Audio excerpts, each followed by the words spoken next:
Hello, everybody. Welcome to Subconscious Sundays. I am your co host, Reverend April Kling Meyer, and this is my other co host, Timothy Freeman. How are you today, Tim? Great. How are you doing? How's all? I hope everybody's How's the what awesome. doing? Everybody on the call. Oh, how Everybody is in everybody our doing? everybody with us. I hopefully they dive in and tell us real soon. Yeah. We'll keep an eye on the chat feature. So if you have anything to say, such as "How you doing," we'll have the comments. We'll put any comments that you make here live with us. And that said, Tim, let's go ahead and dive into our rules and regulations, the T's and C's, as we say here in Ireland for Subconscious Sundays. We are here to offer a fun and entertaining and laid back way to discuss potentially serious and heavy topics. And yet we remain open and inviting, welcoming to those who have questions or ideas to respectfully bring those to the conversation. Yes. And this has become our intention is, and this has become a weekly ritual for us, and hopefully some of you all too, to gather our shared communities together, share some of our knowledge about the subconscious mind, and um, gather in a virtual sacred space. And our core values here are to be respectful of everyone's individual journey, stay rooted in compassion for ourselves and others, promote growth and expansion, and create a supportive community here with you. And today, our topic is about creating the kind of home that fosters your soul's purpose, establishing the home for purpose. And there we go. There we go. Establishing the home for purpose. So, we'll be talking an awful lot about where it is that we live. And we'll be talking a little bit. Hopefully, you'll be telling us a little bit about where you live too. So this week, Tim, you're just on the tail end of a move, aren't you? You just moved into a new place. Yeah, and as we've said many times here, we talked about this topic over a month ago, and here I am in real life where this is right in front of me. So it's very very cool, very interesting. Yeah, I mean, 0% of the time we're talking about a topic. 0% of the time we're not dealing with it. Ah, We're right. always dealing with something about the topic in our own lives, which is why we are ready to talk about it on the show. So I took this question to Facebook and I said, "In what ways is your home?" And to clarify, domicile, because we've been talking about a lot of different kinds of homes lately on our other shows, set up to help you pursue your values, your interests, your priorities, dot, dot, dot. Feed your soul. So, a lot of people wanted to chime in with what they were saying about their own places. Like Sarah says, always several altars and a quiet place to meditate. That is lovely. I have to say the same thing's true for me. Um, and Don mentions that his recording studio is his Zen, which sounds fantastic. I would love to have access to a recording studio to just, well, doesn't that sound cool, Tim? I love that. Fran says, I have lots of bookshelves. And I went on to confirm with her that books give her joy. Yes, she's very, very into books. They give her a lot of joy. So if you're watching, Fran, hello. And then Meredith says, wall of windows, so much light. So that sounds lovely. And there's some things you can infer from that, like bringing a lot of light into your life, bringing a lot of light into your home. Um, and then Claudia, who, I mean, we're not gonna lie. Usually I like just use first names and everything. We all know that Claudia's my mom. So hi, mom. My backyard is my sanctuary unless there are mosquitoes. I enjoy the beauty found in nature with various flora and fauna, colors and textures that come with each season. She actually spends quite a lot of time in her garden, front and back, and she has won Yard of the Month several times from her local, from her, yeah. So she knows what she's talking about. Jane had a couple things to say. She said quiet, open doors, lots of trees, and mostly wild plants. Dogs, cat, and hens, lots of books and old furniture, most of which has a history and is related to the people in my life. And then she goes on to say, and very dodgy internet connection, which promotes living without too much time online. I'm kind of like, I'm kinda jealous of Jane a little bit. I spend way too much time online, and that's probably the bane of this topic for me, like, is just having way too good internet, way too much access to the internet and being towed to it. Jill says, "Lots of arts and craft supplies. I'm almost always working on something," and that is also true for me as well. And Suella said something that really kind of was the spur for me for everything that I brought up today. I created a space for myself with all my books and cameras in easy reach. And it was the in easy reach that really set me off on my own way of thinking around today's topic. Because if I do say so myself, if I may brag, I've already admitted that my biggest weakness is like just being spending too much time on the internet. So if I may brag on myself a little bit, I will say that I've gotten into a really good groove these last few years and feeling like I spend the amount of time on my creative pursuits that I always wish that I did. Like, I am finally at a place in my life where I am putting the amount of time into my creativity that I had always hoped that I could. I'm really grateful for that. It's something that I'm incredibly thankful for. But I had to think on this a little bit. It does have a lot to do with the way that I've set up my home.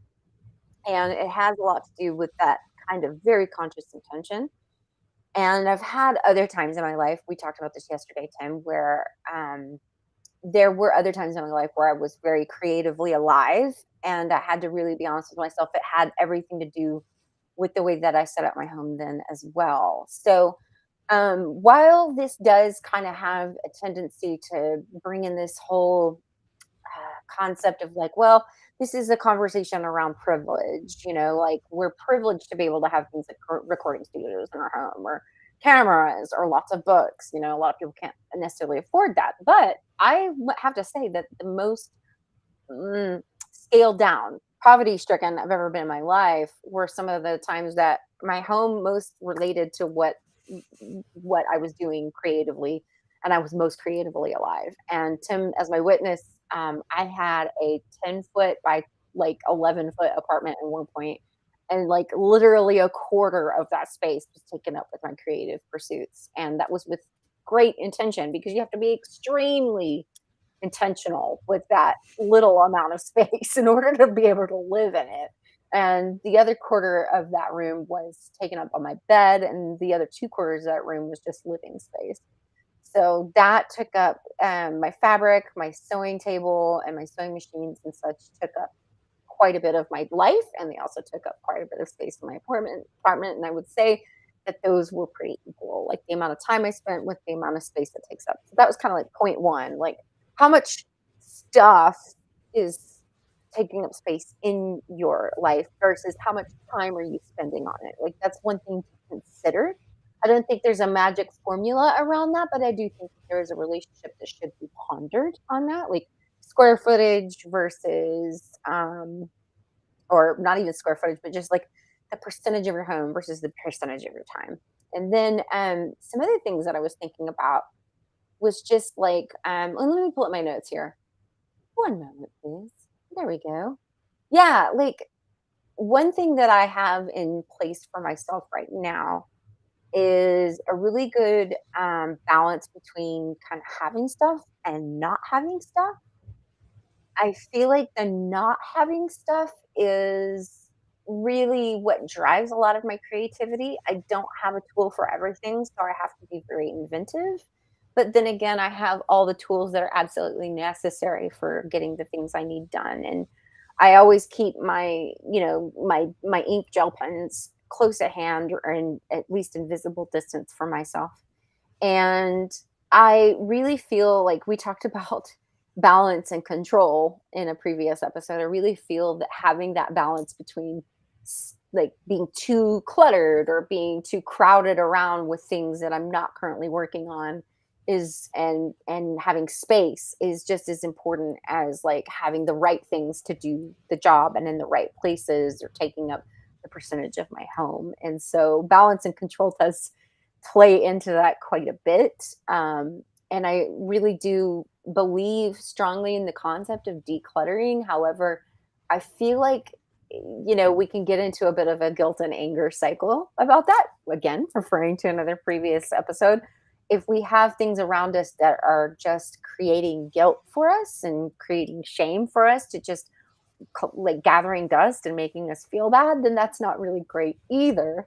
So it's important to find that right balance between the stuff and not having the stuff. And I tend to think of it this way: I have a trail of priorities. Like starting when I wake up in the morning, I do morning pages like Julia Cameron's artist way. She says to get up every morning. First thing you do when you wake up is write 3 pages with your handwriting in a journal every morning. And so I do that as well as dream journaling, sometimes one before the other, depending on the urgency of the dream that I just had. But I always keep that journal right next to me, right next to my face. And the first thing I do usually is grab that or the dream journal that I sell, which I can make available in the comments, a link to purchase that. Um, I always keep that right next to me. And then the trail continues when I go downstairs here in my office, my yoga mat. I mean, I'm looking at it. It's right next to me right now. It's there to remind me before I even sit down, like, yoga is a priority for me. I have a daily practice, and I definitely want to make sure that I am tripping over my yoga mat every time I sit down or get up from my seated position, so that I remember that yoga is a priority for me, and that anytime that I'm just, faffing around on Facebook or whatever, I can get down onto my yoga mat instead for 5-10 minutes, which usually turns into a longer period of time, and really get into that daily practice. I probably would not be dedicated in my daily practice if my yoga mat wasn't constantly out in the open and ready to go. And I like what Suella said about putting objects where they can be reached easily, because anytime that we have something that can be reached easily and that is within reach, a lot of people that are into the whole scene of like decluttering and about like prioritizing different items in your home, they would say that was like A level, or AB, like ABCD, being like attic space. Like if something's within reach, it's your A level stuff. It's like the stuff that you want to be able to access really, really readily. So if you think in terms of your kitchen, it would be your silverware drawer, or the ability to get into your sink. Your sink is just right there. It's a space as opposed to like being way out of reach and kind of a pain to get to. So that's really all I have to say about it today. But in terms of, to kind of wrap it up, how this ties into the subconscious, it's really important to be able to walk throughout your home, big or small, and see the things that matter to you, and see the things that bring you joy, and see the things that bring you love and happiness. And like I mentioned a little bit ago, if you have something out in your house that's just collecting dust and making you feel guilty or shameful or sad, it might be a good idea for you to find another place for that, like D level space, right? Stow it away for another day when it won't bring you that level of sadness or shame or what have you. Maybe it's just not that much of a priority for you anymore. Just check in with yourself. I know that my sewing machine kind of tends to be that for me. Like sometimes if I'm just really in a creative zone, my sewing machine is on the go and it's ready and it's always there. And sometimes if I just let it sit there and gather dust for, months at a time, it just starts to be one of those things that weighs me down, when it could be just stowed away for a time when sewing is a greater priority for me. Yeah, this is this is so interesting subconsciously, when you said what I think about is, when you're in your house, think about, how you feel there. Your subconscious mind picks up on, more in your environment than your conscious mind is focused on, right? So I think it is probably the best tip of this whole thing is to keep those things that bring you joy um, in your environment and visible consciously, but knowing that, your subconscious mind is always, picking up on your the totality of your environment, right?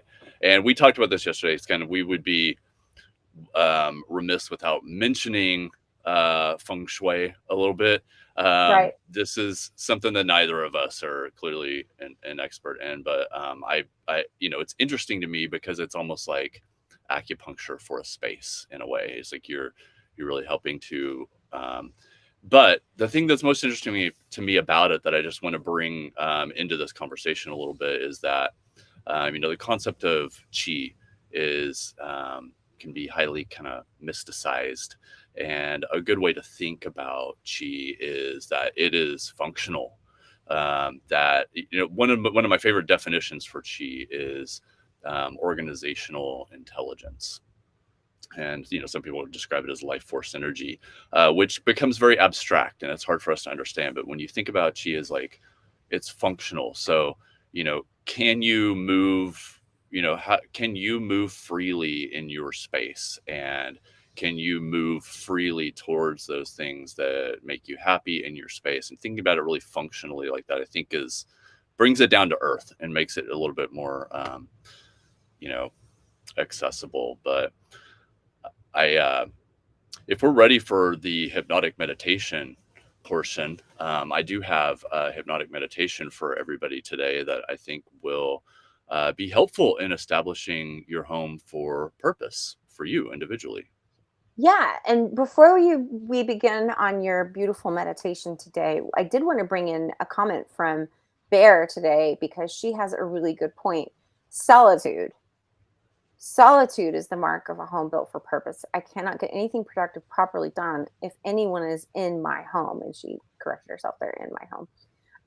I wanted to just go ahead and bring that forward because we talked in another episode, yet again, about energetic boundaries. And it sounds to me like Bear is bringing forward a really good point.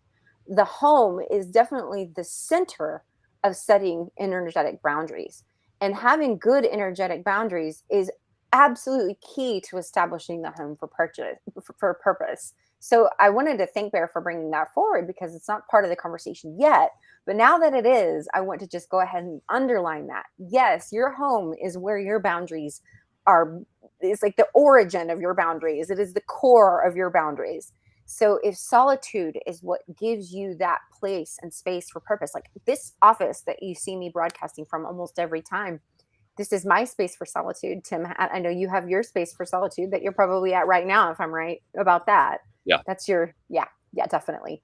So it's so important that we remember that our home is the origin point of our boundaries, our energetic boundaries. So thank you, Bear, for bringing that. That's so important. But yeah, Tim, bring in that meditation. I know that it's gonna kind of tie into a lot of things we talked about throughout the series too, as I understand it. Yeah, Good. try to tie in a little bit of that too. So if you all would like to participate with us in this hypnotic meditation, just go ahead and find a comfortable place, seated or lying down. Just settle into a comfortable position.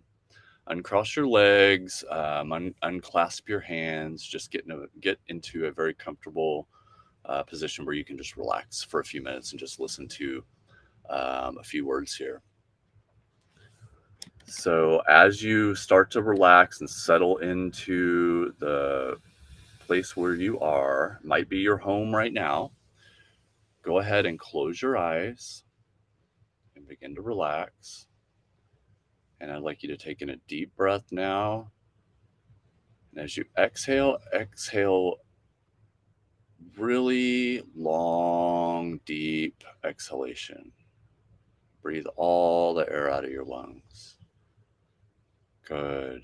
And as you settle in even further, you bring your awareness to the surface beneath you. And as that awareness fades, you go even more deeply relaxed, comfortably relaxed. And as you breathe slowly, fully, you sink deeper into a state of calm and tranquility. As you take in another deep breath, I'd like you to now send a wave of relaxation all the way from the top of your head down to the tips of your toes. 1, 2, 3. Becoming more and more comfortably relaxed. And as your body relaxes, your mind relaxes, and your body relaxes even further into that surface beneath you, grounded and supported. And I'd like you to take in another deep breath now and send your awareness down, down into the earth. Send your awareness as far down all the way to the center of the earth as you can, feeling that sense of gravity, supported, grounded. And as that awareness fades, you go even more deeply and comfortably relaxed. And now take in another deep breath and send your awareness all the way up, up, up above your head into the atmosphere, into the universe, as far into the universe as you would like to go. Allow your awareness to reach upward into the heavenly realm of inspiration and insight.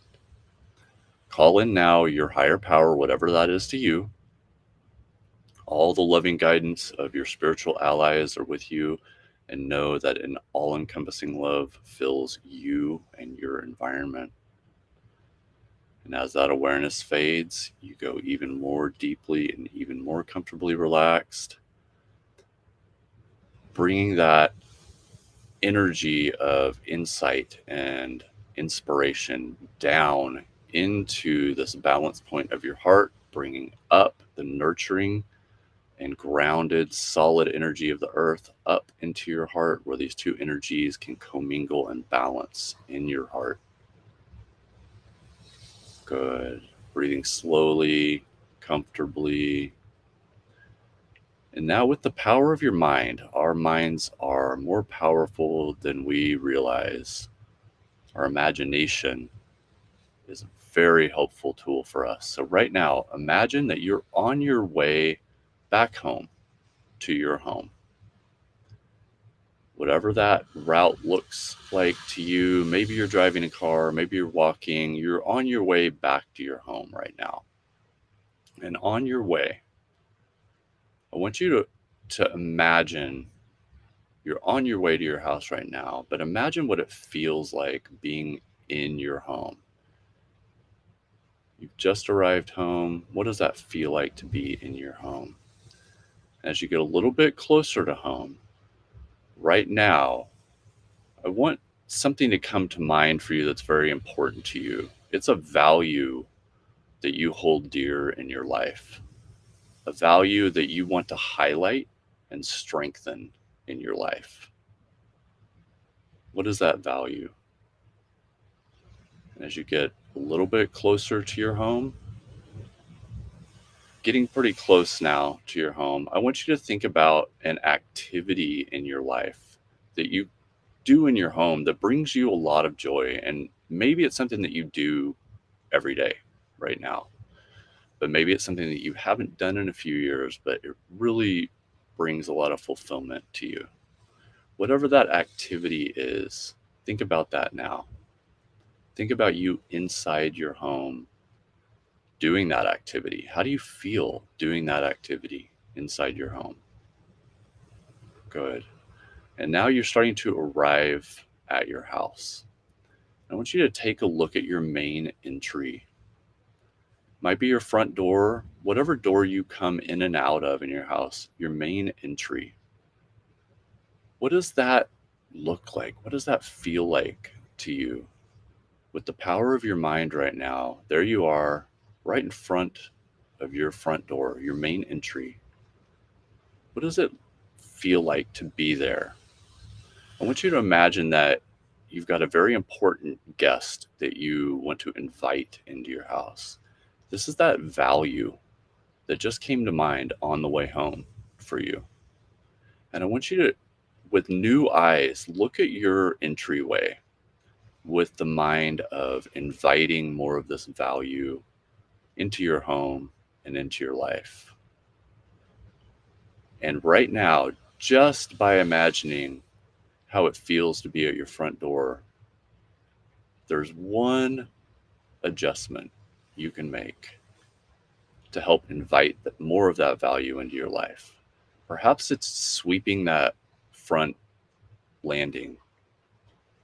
Perhaps it's something a little bit more creative. Maybe you're thinking about a different color for your door. Whatever comes to mind right now is just right to help you invite more of that value into your life. Just one simple step you can take. And as you enter in to your main door with the power of your mind, go ahead and arrive home now. And there you are, just steps inside your home. And now, how does it feel to be right there? What do you notice right as you come into your home? What do you notice? Is it something that brings you joy? Is it something that you're noticing now that you wish you weren't noticing? And as you're arriving home, just kind of settling in your house, noticing how you feel in your home, notice how you're able to move through your home now. This is just purely functional. Are you able to freely move into your home? Imagine your important guest now, that value that means so much to you. Arriving at your house as an important guest, can it come into your home freely? Can it move freely about your home? Good.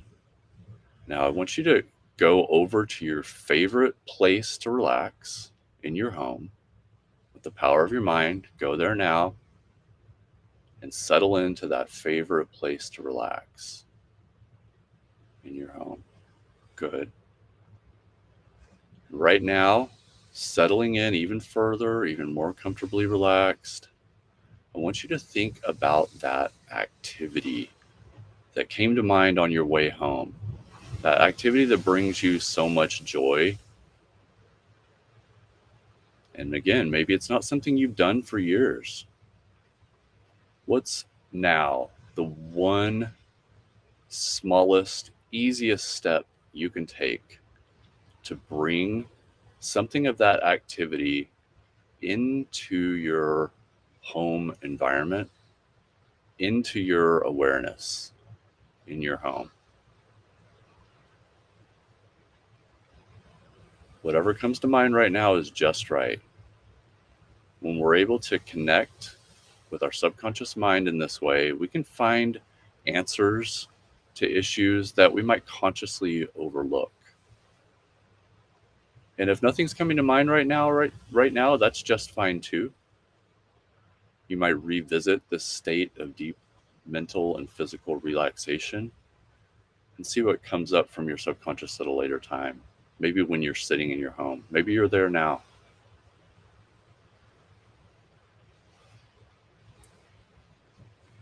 And now I'd like for you to bring your awareness back to the surface beneath you, feeling supported and grounded. And in a moment, I'm going to count from 3 back to 1. And you'll be right back here with us on Subconscious Sundays, feeling alert, full of a little bit of inspiration, feeling great. 3, coming back now, right there in your home. 2, maybe start to bring your awareness to your feet. And 1, eyes open, back with us here. And thanks for joining us for this hypnotic meditation. Thank you so much for that, Tim. That was awesome. Yeah, I realized in that meditation that I really would like to be doing more writing than I have been doing. And I definitely have everything set up for myself to do that, but everything in that setup involves me getting distracted by social media. So That's right. And I think that one beneficial aspect of an exercise like this is that we can, especially consciously, sometimes we can get lost in the trees and not see the forest. kind of thing, Right. and start to think a little bit more. Our conscious mind's so good at working out the details. So to take it just a step back, depotentiate your conscious mind a little bit, allow a little bit of inspiration to come in. Sometimes it's just the simplest little adjustment that you can make, the next smallest step that can spark a whole cascade of changes in your life and bring more joy into your life. I agree. I agree. And it's also really important to remind ourselves that we're deserving of that joy, that we can get so lost in our guilt and we can get so angry at ourselves that we feel like we have to put on a hair shirt or whip ourselves into submission. But the truth is that we are deserving of rest and contemplation and stillness and joy and all of the things that bring us that joy, all the activities that bring us that joy. And as you went through the imagery of the front door, I thought about how lovely it would be if I put a plant next to it and painted the little plant stand that I have a nice cheerful color of yellow. And that's just yet another little project that I could do to make my home a little more cheerful and bring me a little bit more joy. And at the same time, I don't feel any like guilt about like not having done that sooner or anything. It's just like, oh, that's a nice little idea. That's yet another thing I can do rather than sit and scroll. Yeah, thank you. And actually, that's something that I didn't mention, and I actually intended to mention that in the meditation. You know, we really want to, again, as we've said so many times in the show, we want to be gentle with ourselves when we are addressing things that we want to change in our lives, and it can be really easy to become guilty if you're not doing that activity that brings you so much joy that you haven't done for years, or if you have this great idea for a way to make an adjustment to your home that you just haven't done. So just be really gentle with yourself, and I think that it's the inspiration will spark some action, or just a small little step of action can spark the inspiration. So Yeah, just a tiny little step. It's true. Just having things at arm's length sometimes is all you need. And if you want a little push, if you want a gentle nudge, if you want to partner with somebody who's going to offer you that gentle space and create sacred space for you on the regular, Tim and I each are available to meet with you. We put our links for either one of us in the description of every single one of our videos.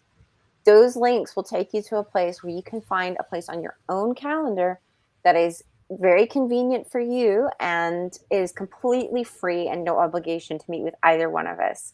So we encourage you to do that because this is the business we're in. This is what we're here to do for you. And we aren't just available here on the weekly basis, creating sacred space for subconscious Sundays. We definitely want to bring this into your personal life. And one of the ways that I do that is through deep listening.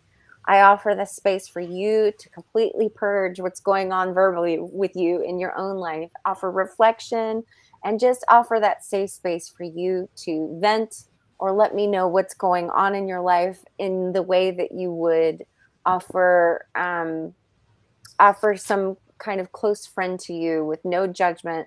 And Tim offers this meditation to you one on one.